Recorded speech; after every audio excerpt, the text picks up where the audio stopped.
السلام عليكم. كان زعيما سياسيا بارزا وفقيها مجودا أجاد في علم اللغة العربية وأتقن علم الفرائض وبرع فيه حتى أصبح علما في بلاده. نتحدث عن الشيخ سليمان أحمد عمر، وهو شقيق فضيلة الشيخ المختار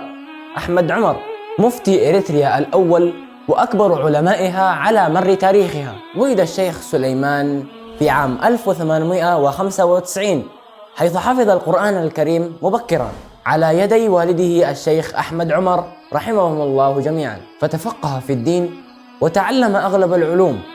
على يد عدد من العلماء والدعاة، وتردد على أرض الحرمين عدة مرات في مواسم الحج حتى يستزيد من العلم وينهل من العلماء، كما أنه اشتغل في التجارة مع تحصيله للعلم، فقد كان له مقرات في مصوع وأسمرة وعدقح، فنجح نجاحا باهرا وأصبحت له شبكة علاقات واسعة ووظفها في خدمة الشعب الإريتري والدين الإسلامي، حيث كان من مؤسسي الرابطة الإسلامية وكان من أكبر الداعمين لقيامها ونجاحها بعد الله سبحانه وتعالى. سافر في عام 1949 إلى أمريكا مع وفد الرابطة الإسلامية، بالإضافة إلى الكتلة الاستقلالية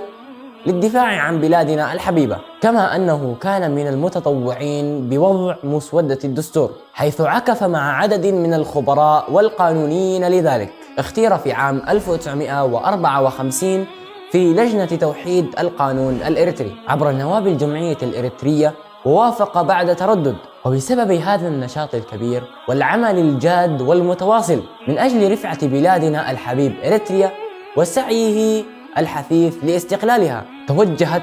أنظار الاحتلال نحوه، وكانوا يراقبونه على مدار اليوم، يضيقون عليه مرة ويقدمون له الإغراءات مرات عديدة، لكن كل ذلك لم يثنيه عن قضيته العادلة، وهي الاستقلال الكامل لبلادنا الحبيبة إريتريا، حتى أنهم كانوا يعتقلونه بالأسابيع وبالشهور، فعاش بين السجون والمراقبة والتحقيقات، لكنه لم يتنازل عن حقوق الشعب الإريتري وطموحاته المشروعة، إلى أن وفاة شقيقه المفتي الشيخ إبراهيم المختار قد أثرت فيه لدرجة بعيدة، وذلك بسبب العلاقات التي بينهما، فقلت حركته وصار ملازما لبيته حتى أقعده المرض وأصبح طريح الفراش، إلى أن توفاه الله عز وجل في عام 1971 ودفن بجوار شقيقه المفتي بمقبرة حزحز، رحمهم الله رحمة واسعة وأسكنهما فسيح الجنان، وجزاهم الله عنا وعن كل الشعب الإريتري خير الجزاء.